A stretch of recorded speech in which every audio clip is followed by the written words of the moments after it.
지난 시간에 우리는 이 죄인된 우리들을 구원하시기 위해서 이 세상의 중보자이자 구세주이신 그리스도께서 반드시 이 세상에 오셔야 하는데 참 사람이자 참 하나님으로 오셔야 한다는 말씀을 들었습니다.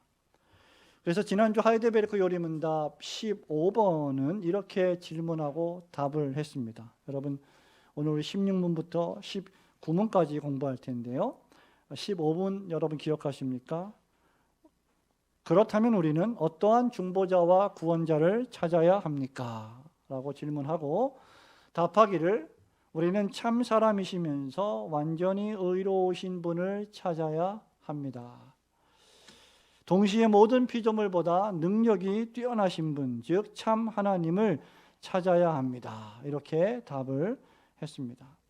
그리고 오늘 우리가 살펴볼 16문부터 19문의 말씀은 그러한 중보자가 왜 참 사람이시며 동시에 참 하나님이셔야만 하며 또 동시에 참 하나님이시면서 참 사람이신 이런 중보자는 누구시며 우리는 이러한 중보자를 어디에서 알게 되는지를 오늘 우리는 이 19문까지 살펴보면서 배우게 되는데 하이델베르크 교리문답 이 16문부터 19문은 그런 중요한 교리들을 우리에게 가르쳐 주고 있습니다. 그분이 누구십니까? 참 하나님이시면서 참 사람이신 그리고 완전히 의로우신 사람이신 그분은 의심의 여지 없이 여러분이 매일매일 고백하는 또 오늘 아침에도 또 지금에도 고백하는 우리 주 예수 그리스도 한 분뿐이십니다. 여러분 한번 따라 하실까요? 우리 주 예수 그리스도십니다. 예. 오늘은 바울이 고린도 교회에 보낸 편지 가운데 예수 그리스도께서 우리에게 어떤 분이신지를 기묘하게 가르쳐주는 고린도전서 1장의 마지막 두 절을 중심으로 중보자이자 구세주이신 우리 주 예수 그리스도께서 우리 각 성도들에게 어떤 분이 되시는지를 살펴보고자 합니다. 특별히 오늘 우리가 읽은 이 하나님의 말씀에는 우리의 중보자이자 구세주의 이름을 세 가지로 알려드립니다. 그 세 가지 중보자와 구세주의 이름이 무엇입니까? 우선 그분은 30절에 보니까 하나님으로부터 나서 그 다음 그리스도 예수 안에 있고 그분은 그리스도이십니다. 중보자와 구세주는 그리스도이신데 그리스도라고 하는 이름 여러분 잘 아시는 것처럼 예수님께서 성부 하나님 아버지로부터 구세주로 기름 부음 받으사 중보자가 되시기에 합당한 자격을 갖춘 이름 그것이 바로 그리스도라고 하는 이름입니다. 예수라는 이름 두 번째 예수라는 이름은 마태복음 1장 21절 23절에 잘 말씀하는 것처럼 우리 죄인된 하나님의 택한 백성들을 그 죄에서 구원하여 주실 자 예수라는 이름은 그래서 구원자라는 뜻을 가지고 있습니다. 중보자로서 우리의 죄를 씻어주시고 구원하실 분이심을 알려주는 이름이 바로 예수라고 하는 뜻입니다. 뿐만 아니라 그리고 그분이 성도의 주님이시다. 31절에 기록된 바 자랑하는 자는 주 안에서 자랑하라 함과 같으니라고 했습니다. 예수님이 성도의 주님이시라는 말은 성도들이 예수 그리스도의 소유이시며 예수께서 우리의 주인으로서 우리의 모든 삶의 시간과 순간과 공간들을 지키시고 보호하신다는 뜻을 의미합니다. 그러므로 우리가 예수님을 우리 주 예수 그리스도라고 부르고 고백할 때는 이렇게 이 안에 엄청난 의미가 담겨져 있는 고백임을 우리는 생각해야 합니다. 우리의 중보자이자 구원자이신 분은 바로 그래서 우리 주 예수 그리스도밖에는 없습니다. 그렇다면 이 우리 주 예수 그리스도 한 분밖에 없으신 중보자와 구세주이신 이분이 어떤 분이실까? 오늘 본문의 말씀과 하이델베르크 교리문답 16, 17, 18, 19문을 통해서 세 가지를 살펴보고자 합니다. 첫 번째로 우리 주 예수 그리스도는 유일하게 참 사람이시며 완전히 의로운 사람이시면서 동시에 참 하나님이십니다. 우리 지난주에 들었던 여러분 설교의 말씀을 살짝 우리가 다시 요약해서 정리할 수 있는데요. 30절 말씀을 먼저 한번 다시 읽어볼까요? 너희는 시작. 너희는 하나님으로부터 나서 그리스도 예수 안에 있고 예수는 하나님으로부터 나와서 우리에게 지혜와 의로움과 거룩함과 구원함이 되셨으니. 여러분 주보 3면에 있는 하이델베르크 교리 문답 제 16번도 문답을 해보겠습니다. 제가 질문합니다. 여러분이 답하시기 바랍니다. 그렇다면 그분은 왜 참 사람이시면서 완전히 의로우신 분이셔야 합니까? 답 시작.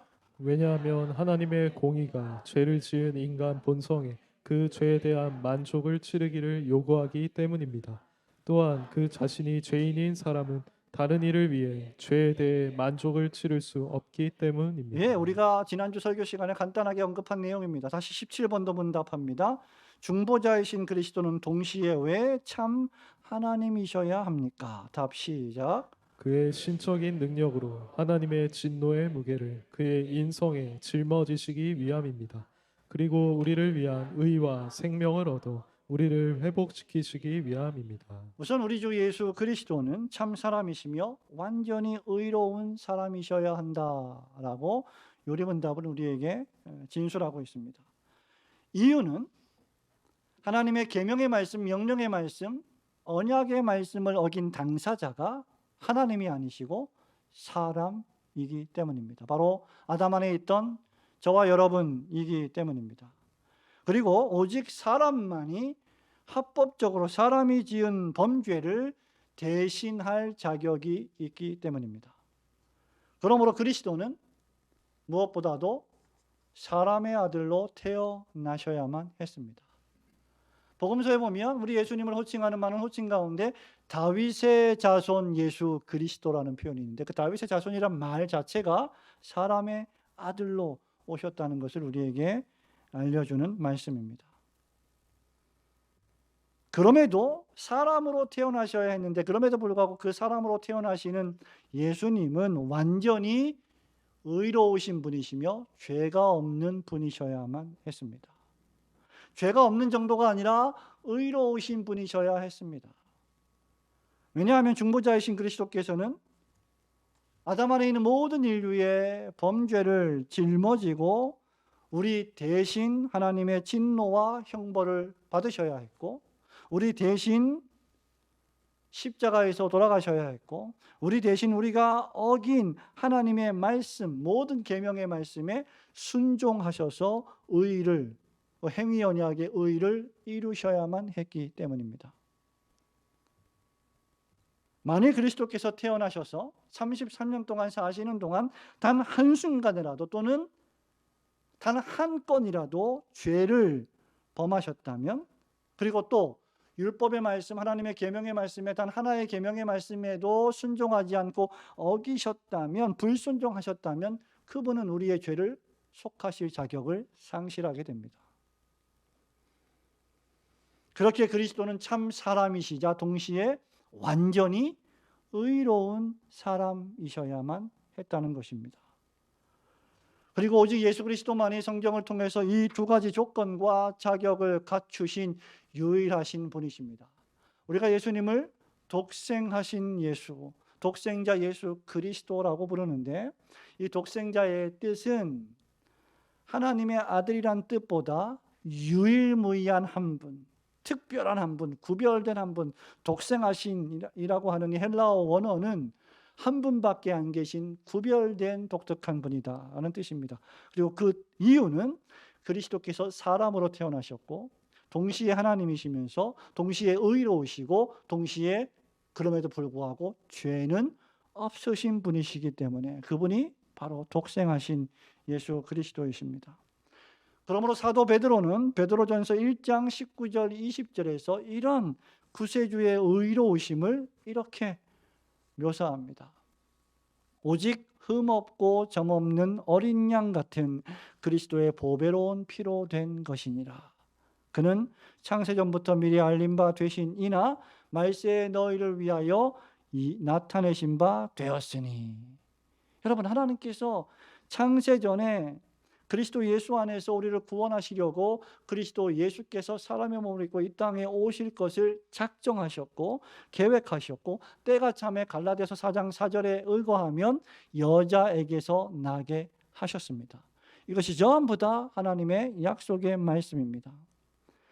그리고 그렇게 오신 그리스도 예수는 흠없고 점없는 순결한 어린 양처럼 세상 죄를 짊어지시는 하나님의 어린 양이 되어서 그 정결한 피로 십자가에서 우리의 죄를 씻어주신 것입니다.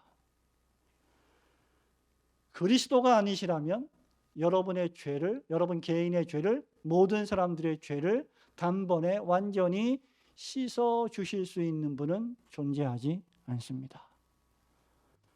또한 둘째로 우리 주 예수 그리스도는 참 하나님이셔야 했는데, 이유는 그리스도께서 우리 교리문답에 있는 대로 하나님의 영원하신 진노와 형벌을 감당하셔야 했기 때문입니다. 여러분, 사람은요, 사람이 사람에게 상처를 당하고 상처를 입고 모욕을 당하고 하는 것은 유한합니다. 그것은 시간이 흐르면 풀 수 있는 문제입니다. 왜? 우리 인간이란 존재가 유한한 존재이기 때문에. 그러나 하나님의 의가, 하나님의 약속이 손상을 당하면 하나님의 속성이 영원하시기 때문에 그 죄값에 대한 형벌도 영원한 것이 됩니다. 그러므로 이 영원하신 죄에 따르는 진노와 형벌을 감당할 만한 사람은 세상에 예수 그리스도 외에 존재하지 않았을 것입니다. 만일 그리스도께서 사람이시고 단순히 조금 우리보다 의로우신 사람이셨다면 하나님의 영원하신 진노와 형벌을 감당할 수는 없었을 것입니다. 그 어떤 의로운 사람도 단순히 사람으로서 십자가에 달려서 죽을 때 다 이루었다라고 말씀할 수는 없을 것입니다. 다 이루었다 선언하시면서 모든 인류의 죄와 허물들을 속죄할 수는 없었을 것입니다. 그래서 하이델베르크 요리문답 17답은 이렇게 말하는 것이죠. 그리스도께서 그의 신적인 능력으로 하나님의 진노의 무게를 그의 인성에 짊어지시기 위함이라고 말하는 것입니다. 그래야만 우리가 우리의 죄를 대신 짊어지시고 하나님의 진노와 형벌의 무게를 담당하신 그리스도의 구속의 공로를 힘입어 아무 제재 없이 하나님의 은혜의 보좌 앞에 담대히 나아갈 수 있게 되기 때문입니다. 이 일이 없었다면 우리는 하나님의 은혜의 보좌에 나아갈 수 없고, 여러분은 매 주일마다 지금 이렇게 예배당에 나올 수 없었을 것입니다. 구약시대와 똑같이 우리는 제물들을 잡아다가 죽여서 제사장에 가져와 우리의 피를, 우리의 죄의 값을 치러야만 했을 것입니다. 그러나 그리스도께서 그 하나님의 영원하신 진노와 형벌을 그 인성에 감당하시고 신적인 능력으로 그것을 감당해 주셨음으로 말미암아 우리가 예수님으로 인해 하나님 앞에 설 수 있는 의로운 자가 되었고, 생명을 얻을 수 있었고, 다시 회복될 수 있었던 것입니다. 이런 분은 그리스도 예수밖에는 안 계십니다. 여러분의 부모도 여러분의 죄를 속할 수는 없습니다. 여러분의 자녀도 여러분이 죽는 것을 막을 수는 없습니다. 죽음은 죄의 싹시기 때문입니다. 그래서 히브리서 기록자는 히브리서 4장 12절에서 이렇게 말하죠. 다른 이로서는 구원을 얻을 수 없나니 천하 사람 중에 구원을 받을 만한 이름을 예수 이름 외에 우리에게 주신 일이 없습니다. 참 사람이요 의로운 사람이 되셔서 우리의 모든 죄를 씻어 주시고, 동시에 참 하나님이 되셔서 우리가 받아야 할 하나님의 진노와 형벌을 모두 지시고 우리를 의와 생명으로 회복시켜 주신 우리 주 예수 그리스도를 찬양하고 경배하시는 성도들이 되시기를 주님의 이름으로 축원합니다. 두 번째로 우리 주 예수 그리스도는 어떤 분이시냐, 우리에게 오늘 본문의 말씀에 보니까 우리에게 이 참 사람이시면서 참 하나님이신 그리스도 예수는 우리에게 네 가지가 되시는데, 지혜와 의로움과 거룩함과 구원함이 되시는 분이십니다. 30절 말씀 한 번 더 읽어볼까요? 너희는, 큰 소리로 읽습니다. 시작. 너희는 하나님으로부터 나서 그리스도 예수 안에 있고 예수는 하나님으로부터 나와서 우리에게 지혜와 의로움과 거룩함과 구원함이 되셨으니. 아멘. 이제 하이델베르크 요리문답 18문답을 해보겠습니다. 18번. 그렇다면 참 하나님이면서 동시에 참으로 의로우신 사람이신 이 중보자는 누구십니까? 답 시작.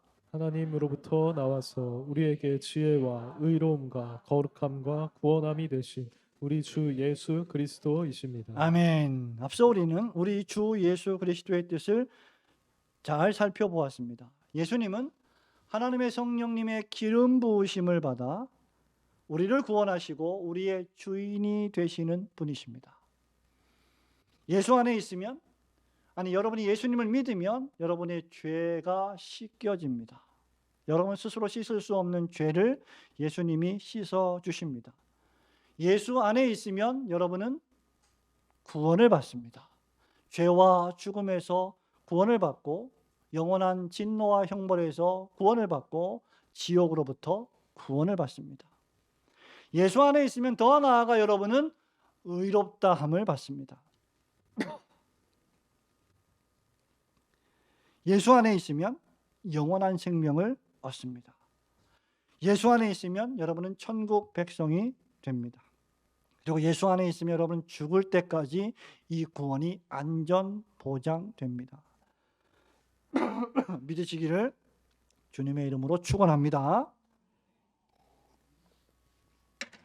바울은 이런 우리 주 예수 그리스도를 30절에서 우리의 지혜와 의로움과 거룩함과 구원함이 되신다라고 말합니다. 우선 그리스도는 우리의 지혜가 되십니다. 24절에 보면 여러분 1장 24절에 보면 그리스도는 뭐라고요? 하나님의 능력이요 하나님의 지혜다. 그리스도께서 우리의 지혜가 되신다는 것은 예수님을 우리가 받아들이고 영접하고 예수님을 믿으면 예수님 그분이 우리에게 오셔서 우리의 지혜가 되신다는 뜻이죠. 그러니까 예수님을 믿으면 우리는 세상 지혜대로 살지 않고 예수님을 믿는 믿음의 지혜로 살아가게 되는 새로운 놀라운 지혜를 얻게 된다는 겁니다. 당시 고린도에는 아주 유명한 똑똑한 문벌 좋은 학벌 좋은 지혜자들이 많았습니다. 바로 그 유명한 헬라 철학자들이 그들이었습니다. 세상 지혜와 철학을 추구하는 헬라 철학자들 유명한 위인들이 많았습니다. 그리고 그들은 세상의 지식과 지혜를 자랑했습니다. 변론을 좋아했습니다. 논쟁하기를 좋아했습니다. 그러나 바울은 아무리 지식이 많고 권력을 쥐고 있으며 사회의 높은 계층을 점령하는 신분에 있다 할지라도 자신의 죽어가는 그 죄의 결과, 죽어가고 있는 그 죽음을 해결할 수 없고 그 죄를 스스로 씻을 수 없는, 자기 자신을 구원할 수 없는 그 세상 지혜를 전혀 지혜라고 여기지 않았습니다. 그렇게 바울은 27절에서 하나님께서 세상에 미련한 것들을 택하사 지혜 있는 자들을 부끄럽게 하신 것입니다. 여러분, 가장 지혜로운 자는 누구실까요? 여러분 모두 다 지혜로운 사람이 되기를 원치 않습니까? 인생을 살아가면서 지혜자가 되기를 원하지 않습니까? 가장 지혜로운 사람은 모든 것을 창조하신 하나님으로부터 나오신 예수 그리스도를 믿고 그분께 인생을 맡기는 사람입니다. 자기 마음대로 살지 않고 예수님의 뜻대로 살아가는 사람이 정말 지혜로운 사람입니다. 여러분, 교회 나오는데 무슨 조건이 참 많아요. 짧지 않은 목회 생활, 짧지 않은 교수 생활에 많은 사람들을 만나다 보면 많은 조건들이 있습니다. 이래서 저렇고 저래서 저렇고, 그렇게 따지다 보면 여러분, 하나님 앞에 우리가 신앙생활 하기가 대단히 어려워집니다. 그런 모든 세상의 조건들, 지혜들을 다 내려놓고 오직 그리스도 예수를 바라보며 그분을 믿고 의지하는 마음으로 하나님을 섬길 때 우리는 진정한 지혜자가 될 수 있을 것입니다. 세상 사람들은 세상 지식과 문화와 철학을 지혜롭게 여기겠지만 하나님은 당신이 보내신 예수님을 믿는 자들이 가장 지혜로운 자들이라고 말씀하시는 것입니다. 또한 둘째로 그리스도는 우리의 의로움이 되십니다.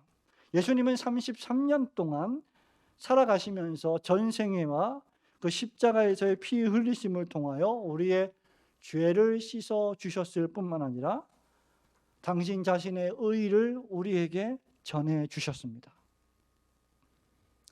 우리가 입고 있는 더러운 넝마 같은 거지와 같은 율법의 행위의 옷을 벗기시고 예수 그리스도께서 성취하신 완전한 의의 흰옷을 우리에게 새롭게 입혀주셨습니다. 그래서 고린도후서 5장 21절에 따르면 누구든지 그리스도 예수 안에 있으면 보라 새로운 피조물이라 완전히 새 것이 되었도다라고 바울이 노래하는 것입니다. 하나님의 나라에 들어가려면 여러분이 죄를 씻는 것만으로는 충분하지 않습니다. 의로움이 있어야 하고 거룩함이 있어야 합니다. 왜냐하면 아무도 거룩함이 없이는 주를 보지 못하겠고 또 이 아담이 어긴 행위 언약을 성취하지 못하면 하나님 나라 백성이 될 수가 없기 때문입니다. 이 의는 그래서 원죄와 자범죄를 저지른 우리가 도무지 도달할 수 없는 의입니다. 우리 스스로 어떤 노력을 기울여서 율법을 지킴으로 하나님 나라의 자녀가 되는 것은 불가능하다는 말입니다.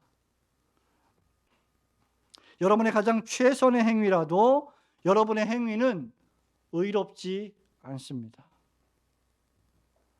심지어 마음과 심장을 감찰하시는 하나님의 눈앞에서 우리의 행위는 하나님의 진노를 일으키기에 충분합니다. 그러므로 제가 늘 말씀드리지만 우리가 주의 일을 할 때, 교회에서 어떤 봉사를 할 때 하나님 우리는 무익한 종입니다. 하나님 당신께서 우리에게 하라고 하신 일을, 그 맡기신 일을 하였을 뿐입니다 라고 고백하는 것이 참된 봉사자의 자세라고 말씀드렸습니다. 왜냐하면 우리의 최선의 행위라도 그리스도 예수가 아니라면 선한 행실로 인정받을 수 없기 때문입니다.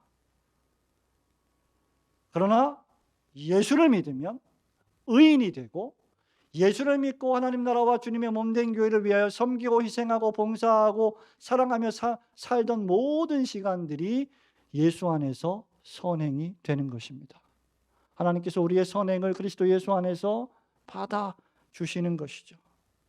예수 그리스도께서 우리의 의가 되시기 때문입니다. 만약에 여러분들이 마지막 날에 하나님의 백보자 심판대 앞에 서는데 하나님께서 야 너희들이 나를 위하여 평생 살아간 그 의로운 행위로 내가 너희들을 천국 백성 삼든가 아니면 지옥으로 보내겠다라고 하신다면 우리 중에 아무도 천국 백성이 될 사람은 없을 겁니다. 그 누구도 하나님의 그 어미로우신 공의를 만족시킬 사람은 없기 때문이죠. 그런데 우리에게 복된 소식이 있습니다. 고린도전서 1장 30절 말씀처럼 예수께서 하나님이 준비하신 우리를 위한 의가 되시기 때문입니다. 믿으시기를 축원합니다. 우리가 세상에서 고린도 교회 교인들처럼 인간적으로 별로 내세울 것 없지만 우리에게는 완전히 의로운 그 의를 성취하신 그 의가 되시는 예수 그리스도가 계십니다. 바울은 로마서 3장 20절에서 이렇게 말하죠. 율법의 행위로는 하나님 앞에서 의롭다함을 받을 육체가 없다고 말하면서 21절과 22절에서 이렇게 덧붙입니다. 이제는 율법 외에 하나님의 한 의가 나타났으니 율법과 선지자들에게 증거를 받은 것이라. 곧 예수 그리스도를 믿음으로 말미암아 모든 믿는 자에게 미치는 하나님의 의인이 차별이 없느니라. 너는 이만큼 죄를 지었으니까 너는 의로운 자가 되려면 예수님을 믿는 것만으로 충분하지 않아. 예수도 믿고 율법도 이만큼 더 지켜야 돼. 차별할 수 없다는 겁니다. 차별하지 않는다는 것입니다. 누구든지 그리스도 예수를 믿는다면 그리스도 예수 자신이 우리에게 완전한 의가 되십니다. 우리는 죄인이지만 예수를 믿고 예수 안에 있으면 가장 의로운 자가 됩니다. 여러분, 사람이 사람의 눈으로 볼 때 의로워 보이는 사람들이 있어요. 그러나 그러한 사람들조차도 하나님이 보실 때는 전혀 의롭지 않은 사람들도 있다는 것을 기억해야 합니다. 예수를 믿는 믿음으로 행하지 않는 모든 것이 불의하기 때문입니다. 그래서 바리새인들이 의롭다함을 받지 못하며 돌아갔고, 오히려 나는 죄인입니다, 예수님 나를 불쌍히 여겨주세요라고 겸손히 고백했던 죄인 세리가 의롭다함을 받으며 돌아갔다는 사실을 기억해야 합니다. 우리의 외면의 행동, 외적인 말, 외적인 모습들이 거룩하고 의로워 보인다 할지라도 마음속에 그리스도 예수를 믿는 참된 믿음이 없다면 우리는 결코 의롭지 못할 것입니다. 그러나 예수님을 믿고 예수 안에 있으면 가장 의로운 자가 되는데, 그것은 예수님께서 지극히 의로우신 분이시기 때문입니다. 여러분, 이분이 여러분의 의가 되신 것을 감사하게 생각하며 평생 이분을 위하여 살아가시기를 주님의 이름으로 축원합니다. 또한 그리스도는 우리의 세 번째로 거룩함이 되신다고 했습니다.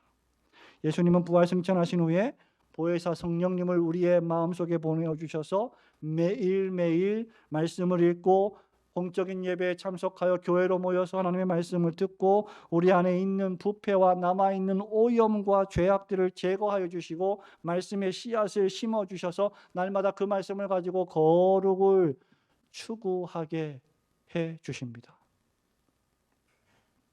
고린도 교회 교인들이 문제도 많았습니다. 흠도 많았습니다. 그런데 바울은 놀랍게도 그런 고린도 교회 교인들조차 고린도전서 1장 2절에서 이렇게 불러요. 고린도에 있는 하나님의 교회, 곧 그리스도 예수 안에서 거룩하여지고 성도라 부르심을 받은 자들.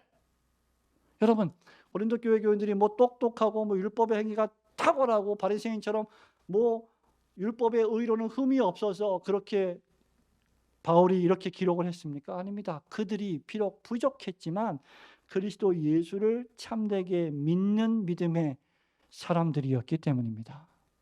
그래서 그들은 성도란 이름으로 부르심을 받았고 하나님의 거룩한 백성들이 된 것입니다. 그러므로 우리는 불의하고 불결하지만 예수 안에 있으면 우리들은 거룩한 성도가 됩니다. 바울은 히브리서 12장 14절에서 거룩함이 없이는 아무도 주를 보지 못하리라 했는데, 예수를 믿지 않으면 아무도 거룩할 수 없습니다. 오직 예수 그리스도만 여러분에게 완전한 거룩함이 되시기 때문입니다. 그러므로 여러분 개인의 거룩한 행위를 앞세우지 마시고 그리스도 예수의 거룩함을 앞세우시는 성도들이 되시기를 주님의 이름으로 축원합니다. 마지막으로 예수님은 우리의 구원함이 되십니다. 구원이란 문자 그대로 죄와 죽음에서 건져주시는 것을 뜻합니다. 무엇이 구원입니까? 여러분이 어려움에 처해 있는데 그 어려운 여러분들을 그 어려움에서 구출해 주는 것, 그것이 구원이에요. 여러분, 좁은 의미의 구원도 있고 넓은 의미의 구원도 있습니다. 우리의 삶 속에서 구원을 넓게 적용하면 모든 삶 속에서 구원을 우리는 설명할 수 있습니다. 우리 교회 성도님 가운데 한 분이 몸이 안 좋으셔서 주일 오전 예배만 드리고 당분간 오후 예배는 못 드리시는 분이 계셨어요. 여기 앉아 계시죠 지금? 근데 왜 그랬냐? 몸이 좀 안 좋으셨어요. 근데 이분이 알고 계시는 의원을 찾아가셔서 진단을 받으니까 토사광난 비슷한 그 문제가 있다. 침을 놓으니까 그 아픈 증세가 다 사라지셨다고 합니다. 그런 경우에 그 의사 선생님은 그분에게 뭐예요? 구원자가 되는 겁니다. 인간적으로 볼 때. 여러분, 그런 게 구원이에요. 내가 어려운 상황 속에 있을 때, 내가 고통 가운데 있을 때, 내가 죽음의 아픔 가운데 있을 때 그 죽음과 질병을 치유해 준다면, 해결해 준다면 그것이 구원입니다. 성경에서 말하는 구원이란 그 정도의 구원이 아니죠. 성경에서 말하는 구원이란 죄에서 구원하시는 것이고 죽음에서 구원하시는 것이고 사단의 나라에서 구원하시는 것입니다. 세상 나라에서 하나님의 나라로 옮겨주시는 것입니다. 바울은 골로새 교회에 편지하면서 골로새서 1장 12절 13절에서 이렇게 말합니다. 우리로 하여금 빛 가운데서 성도의 기업의 부분을 얻기에 합당하게 하신 아버지께 감사하게 하시기를 원하노라. 그가 우리를 흑암의 권세에서 그 다음 건져내사의 구원입니다. 흑암의 권세, 마귀 사단의 권세에서, 지옥의 권세에서 건져내사, 구원하사, 그 다음 그의 사랑의 아들의 나라로 옮기셨으니 그 아들 안에서 우리가 속량 곧 죄사함을 얻었도다. 오직 주 예수 그리스도만이 여러분의 지혜와 여러분 평생의 의로움과 거룩함과 구원함이 되십니다. 여러분 평생에 우리의 지혜와 의와 거룩과 구원이 되시는 주 예수 그리스도만을 자랑하며 그분께 항상 감사하시는 성도들이 되시기를 주님의 이름으로 축원합니다. 마지막 세 번째로 여러분 복음의 말씀이 바로 우리에게 이러한 유일하신 구세주이자 중보자이신 주 예수 그리스도를 가르쳐 줍니다. 우리는 이 참 사람이시면서 참으로 의로운 사람이시면서 동시에 참으로 하나님이신 이 구세주이자 중보자가 주 예수 그리스도라는 사실을 어디에서 알 수 있을까? 바로 복음에서 알 수 있게 된다는 말입니다. 31절 말씀을 한 번 더 읽어볼까요? 기록된 바 시작. 기록된 바 자랑하는 자는 주 안에서 자랑하라 함과 같게 하려 함이라. 아멘. 마지막으로 이제 하이델베르크 요리 문답 제 19번을 문답하겠습니다. 자, 18문답에 이어서 이 중보자가 누구십니까? 라고 물은 다음에 또 묻습니다. 어디서 당신은 이것을 알 수 있습니까? 답 시작. 하나님께서 친히 복음을 에덴 동산에서 처음 계시하셨던 거룩한 복음을 통해서 알게 됩니다. 이후에 하나님께서는 족장들과 선지자들을 통해 선포하셨으며 희생 제사들과 다른 여러 율법의 의식으로서 나타내셨고 마지막에는 하나님의 독생하신 유일한 아들을 통해 이 복음을 성취하셨습니다. 아멘. 그래서 바울은요 31절에서 뭐라고 말하냐면 너희들이 자랑할 게 있다면 자랑하려면 주 안에서 자랑하라. 함과 같게 하려 합니다. 이렇게 말하고 있습니다. 이유는 여러분 고린도에 있는 사람들이 뭘 자랑했다고 했어요? 세상 지혜, 세상 철학. 고린도에 있는 사람들이 고린도 도시에 살고 있는 사람들이 그 헬라 로마 시대의 지혜와 철학을 자랑했기 때문입니다. 세상 지혜와 지식과 철학을 그들은 머릿속에 중무장하고 그것을 공부하고 그것을 연구하는 것이 마치 그 시대를 선도하는 것처럼 여겼기 때문이죠. 그리고 고린도 교회 교인들 역시 하나님을 믿으면서도 동시에 이러한 세상의 사조에 물들기 시작했습니다. 세상의 문화와 가치관들을 교회 안에 들여옵니다. 교회가 이렇게 되어야 된다, 교회가 저렇게 되어야 된다라고 말이 많습니다. 그러나 바울은 오직 주 예수 그리스도와 그분의 십자가만이 하나님의 능력이요 하나님의 지혜다라고 가르쳤습니다. 그리고 이 하나님의 능력과 지혜가 바로 하나님의 복음이다라고 말했습니다. 하나님의 능력과 지혜로서의 복음이란 무엇일까요? 여러분 로마서 1장 3절과 4절에 복음에 대해서 설명합니다. 여러분 이미 우병훈 교수를 통해서 우리는 로마서 1장부터 16장 말씀을 간단히 살펴보았는데 로마서 전체는 복음에 대해서 말해주고 있습니다. 특별히 1장 3절과 4절에 따르면 예수 그리스도께서 다윗의 혈통인 사람의 아들로 태어나시고 영으로는 죽은 자들 가운데서 부활하여 능력으로 하나님의 아들로 선포되신 것이 복음이다. 즉 예수님이 사람으로 오셨고 예수님이 죽은 가운데서 그 신성의 능력으로 부활하신 것, 그 사실이 복음이라는 말입니다. 그분이 승천하여 하나님 보좌 우편에서 우리를 위해 기도하시고 다시 오셔서 우리를 하나님 나라에 들이실 것이 복음입니다. 이 예수님을 통해 우리가 죄사함을 받았고 율법의 정죄에서 해방을 받았으며 하나님 앞에서 의롭다 하심을 얻었고 영원한 생명의 능력을 받아서 하나님의 자녀가 되었다는 사실을 아는 것이 바로 복음입니다. 그리고 마침내 이 복음으로 말미암아 주님의 재림과 함께 하나님의 나라인 천국에 잠시 잠깐 후에 우리 모두는 들어가게 될 것입니다. 이 모든 것이 복음이 우리에게 알려주는 교훈들입니다.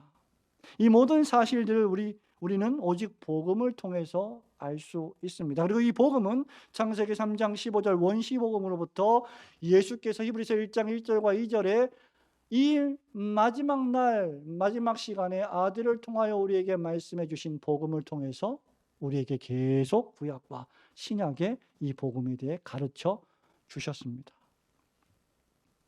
그러므로 여러분, 이 복음을 가르쳐 주는 것은 오직 하나님의 말씀인 성경이며 이 성경을 설교하고 가르치는 것은 다른 것이 아니라 주님이 세우신 몸된 교회입니다. 그러므로 교회의 사명은 또 말씀드리지만 교회의 본질적 사명은 사회 정의를 구현하는 것이나 복지의 증진이나 문화 변혁이 아니라 복음을 설교하고 복음을 증언하고 복음을 믿고 복음을 전하는 것입니다. 여러분이 정말 복음을 마음속에 확신하고 있다면 단순히 여러분은 주일날 1시간, 2시간 교회에 나와 예배만 드리며 일주일의 삶은 복음과 아무런 상관없이 살 수 없습니다. 그 복음이 나를 움직여야 하고 그 복음이 우리 가정을 움직여야 하고 그 복음이 나의 사회에서, 직장에서, 사업장에서의 삶을 움직여야 합니다. 말씀의 복음, 복음의 말씀이 우리의 삶 전체를 구동하게 만드는 것, 그것이 복음의 능력입니다. 바로 예수 그리스도께서 성경대로 오셔서 우리의 죄를 위하여 죽으셨고 죽은 지 사흘 만에 다시 살아나셨다는 이 단순하고도 놀라운 사실을 우리는 있는 그대로 믿고 전해야 합니다. 세상지에는 이런 역사적 사실인 십자가, 예수 그리스도와 예수 그리스도께서 십자가에 달려 돌아가셨다는 이 복음의 사실을 매우 부담스러워합니다. 어떤 자유주의 신학자들은 이렇게 말합니다. 예수님이 실제 역사 속에 존재한 인물인지 아닌지를 아는 것은 별로 중요하지 않습니다. 예수님이 정말 십자가에서 돌아가셨는지 죽지 않았는지는 중요한 것이 아닙니다. 중요한 것은 십자가 정신이지 예수님이 실제 십자가에 돌아가신 역사적 사건은 아닙니다. 예수님이 실제 십자가에서 돌아가셨는지 죽지 않았는지 그것을 아는 것은 중요하지 않다는 거예요. 그 십자가 정신이 중요하다는 겁니다. 희생 정신이 중요하다는 거예요. 그래서 우리는 십자가 정신을 따라서 세상 사람들을 위해 예수님처럼 희생하며 살아야 한다는 것입니다. 여러분, 이게 얼마나 논리적인 모순입니까? 실제 벌어지지도 않은 일을, 역사적 사건도 아닌 일을 십자가 정신을 구현한다면서 그렇게 희생하며 살라는 것이 말이 됩니까, 여러분? 얼마나 허무맹랑합니까? 발생하지도 않은 일을, 허구인 일을 십자가 정신으로 살자. 여러분, 이단도 이런 이단이 없습니다. 역사적으로 존재하지도 발생하지도 않은 사실로부터 정신을 배우라니 말입니다. 여러분, 속지 마십시오. 은근히 세상 철학과 현대 신학은 이렇게 십자가를 강조하는 것 같지만 사실은 예수님의 역사적 존재와 예수님이 십자가에 못 박히신 일이 역사적 사실이라는 것을 완전히 부정하는 것입니다. 그것은 성경을 부정하는 것이고 하나님의 절대하신 주권도 부정하는 것입니다. 예수님의 십자가가 역사적으로 벌어진 사건이 아니라면 오늘 이 자리에 앉아있는 여러분과 저는 가장 불쌍한 사람들일 것입니다. 그리고 우리들은 그 누구도 죄와 죽음과 하나님의 진노와 형벌로부터 구원을 얻을 수는 없을 것입니다. 그래서 그들은 자기들이 꽤 지혜롭다고 생각하겠지만 실상 그들이 가장 어리석은 자들입니다. 시편 53편 1절에서 다윗이 고백합니다. 평생 하나님을 섬겼던, 평생 자신의 삶 속에서 하나님의 도우심을 경험했던, 인생 전체가 하나님의 절대하신 주권의 결과였던 다윗이 그 마음에 뭐라고 고백을 합니까? 시편 53편 1절에서 어리석은 자는 그 마음에 이르기를 하나님이 없다도다. 여러분 이게 번역이 아주 점잖아서 그렇죠. 원래 원문대로 번역하면 바보 천치 같은 놈들은 이런 뜻이에요. 바보 같은 인생들은 그 마음에 하나님이 없다 한다. 얼마나 어리석은 일이냐. 여러분 우리가 읽은 이 고린도전서 1장 25절을 보실까요? 25절 같이 우리 읽어볼까요? 하나님의 시작. 하나님의 어리석음이 사람보다 지혜롭고 하나님의 약하심이 사람보다 강하니라. 아멘. 하나님의 복음이 어리석어 보입니다. 그래서 유대인들은 표적을 구하고 헬라인들은 뭘 구했어요? 지혜를 구했어요. 야 십자가 그거 뭐냐? 아 진짜 십자가만큼 허무맹랑한 것이 없다. 이렇게 그들은 생각했습니다.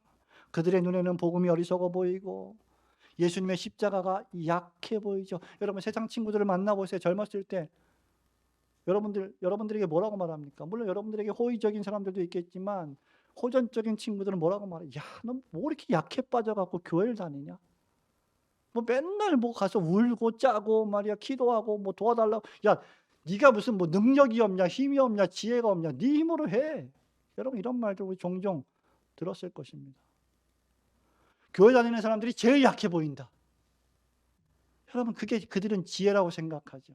힘이라고 생각하죠. 그러나 정말 인생의 어려운 순간이 오면 그들이 제일 먼저 하나님을 찾습니다. 그들은 소망이 없기 때문이죠. 예수님의 십자가가 약해 보이고 하나님의 복음이 그들의 눈에 어리석어 보이지만 실상 하나님의 복음이 가장 지혜롭고 예수님의 십자가와 부활이 가장 강한 하나님의 능력이 됩니다. 그 십자가 복음만이 우리를 죄와 죽음과 하나님의 영원하신 진노와 형벌에서 구원하실 수 있는 the only way, 유일한 하나밖에 없는 길이기 때문입니다. 이 예수를 믿어야 돼요. 이 예수를 체험해야 돼요. 경험해야 돼요. 그냥 교회당 뜰만 왔다 갔다 밟을 것이 아니라 이 예수님을 깊이 믿고 체험해야 합니다. 하나님의 복음은 소망 없는 죄인들에게 가장 최고의 은혜요, 가장 최고의 선물입니다. 바울은 에베소서 2장 8절에서 이렇게 노래합니다. 너희가 그 은혜에 의하여 믿음으로 말미암아 구원을 받았으니 이것은 너에게서 난 것이 아니요 하나님의 선물이라. 여러분 선물 받기 좋아하시잖아요. 기념일 같은 때 되면 뭐 선물 안 주나 기다리고 11월 11일 빼빼로 데이인데 안 사왔다고 뭐라 그러고. 예? 근데 여러분 인생의 가장 최고의 선물은 무엇입니까? 그리스도 예수이십니다. 우리에게 예수 그리스도의 십자가 복음이라는 최고의 선물을 주신 하나님께 여러분 평생에 아무 조건 달지 말고 감사와 찬송과 영광과 존귀를 돌리시기를 주님의 이름으로 축원합니다. 성도 여러분 말씀을 맺습니다. 우리 주 예수 그리스도는 하나님의 아들로서 참 사람이시고 의로운 사람이시고 참 하나님이십니다.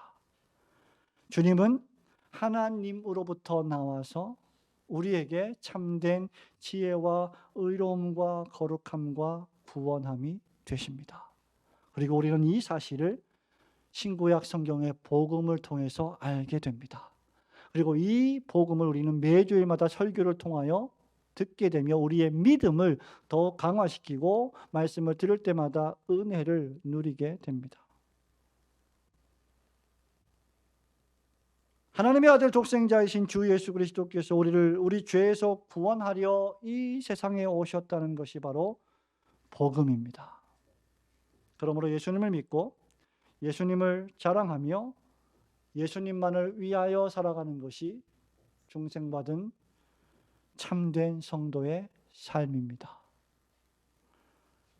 이제 바울처럼 여러분에게 묻습니다. 여러분은 무엇을 평생 자랑하며 살아오셨습니까? 인생을 좀 살 만큼 사신 분들은, 많은 것을 이루고 성취하신 분들은 돌아보면 그것이 아무것도 아니라는 것을 겸손하게 깨닫게 되지요. 물론 여전히 나이가 들어서도 자기가 이룬 것이 최고인 것처럼 생각하며 교만하게 사는 인생들도 많습니다. 여러분은 무엇을 자랑하며 이제까지 살아왔습니까? 세상의 성공입니까? 출세입니까? 여러분이 모은 많은 돈입니까? 학력입니까? 무슨 여러분이 잘 키워놓은 자녀입니까? 종종 우리는 이 TV나 뭐 언론에서 보면 자녀들을 뭐 미국과 영국의 유수한 대학에 유학을 보내고 그렇게 그런 걸 보면 막 부러워요. 정말 잘 키웠구나. 그게 자랑이 될 수 있죠, 우리들에게. 성도 여러분, 하나님의 말씀인 성경은 성공과 출세와 물질과 지성 등을 결코 무시하지 않지만 엄밀한 의미에서 이 모든 것들은 성도에게 허탄한 자랑입니다. 왜냐하면 우리의 인생이라는 것이 내일 어떻게 될지 모르는, 오늘 피었다가 내일 지고 마는 안개와 같은 존재이기 때문입니다. 야고보 선생님 우리에게 뭐라고 말합니까? 너희는 내일 일을 알지 못하는도다. 막 떠들어요. 우리가 오늘 막 떠들어요. 근데 내일 어떻게 될지 몰라요. 그래서 할 수만 있으면 우리는 주의 뜻이면 우리가 이것도 하고 주의 뜻이면 우리가 저것도 하여야 할 것이다 라고 고백해야 한다고 야고보가 말하고 있습니다. 성도 여러분, 예수 그리스도께서 여러분의 주님이 아니시라면 여러분의 인생은 아무런 의미도 없을 것입니다. 그러므로 예수께서 하나님으로부터 나와서 우리에게 지혜가 되시고 의로움이 되시고 거룩함과 구원함이 되어 주신 것을 감사하시고 주 예수 그리스도만을 믿고 의지하며 그분의 십자가만을 평생 자랑하며 살아가시는 성도들이 되시길 주님의 이름으로 축원합니다. 아멘.